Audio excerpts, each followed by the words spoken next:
Léon Samotte au salon Contes, légendes et fantaisie. Léon Samotte avec Projet Shiva. Moi j'aurais envie de dire des histoires d'enfants, mais pas pour les enfants. C'est ça, ouais. Des histoires d'enfants qui essayent de survivre à une fin du monde qui s'est passée quelques mois auparavant et de reconstruire une ébauche de société au plus juste et à leur niveau.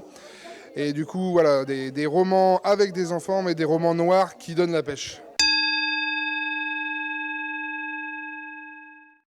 On est dans un monde post-apocalyptique. Comment on arrive justement à maintenir un message positif quand on est habitué à ces atmosphères à la Mad Max très catastrophistes? Je pense avec des personnages qui transportent des valeurs, où le monde est noir, le monde est dur, il y a beaucoup de violence. Eux-mêmes sont obligés de faire preuve de violence à certains moments.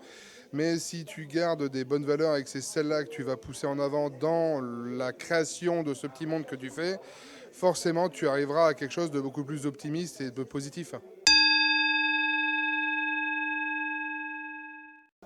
J'ai lu, je crois, quelque part que Léon Samotte avait gardé une âme d'enfant.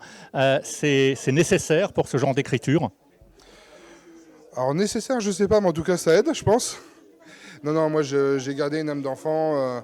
J'ai 4 enfants et d'âges différents, donc ça me permet aussi de la garder, de l'entretenir avec eux et de rester aussi sur qu'est-ce qu'un enfant de nos jours. Parce qu'un enfant des années 80-90 comme moi n'a pas les mêmes préoccupations qu'un enfant des années 2000 et 2010. Donc oui, je pense que ça aide aussi de continuer à comprendre, de garder son âme d'enfant pour pas écrire quelque chose qui serait daté. Et puis des inspirateurs, j'imagine, au point de vue littéraire cette fois, des grands inspirateurs peut-être, comme l'on dit parfois. Alors après moi ça va être du coup ça va changer parce que j'aime beaucoup écrire de l'anticipation et de la science-fiction, mais je suis plus un lecteur de fantasy avec des inspirateurs comme David Gemmell par exemple,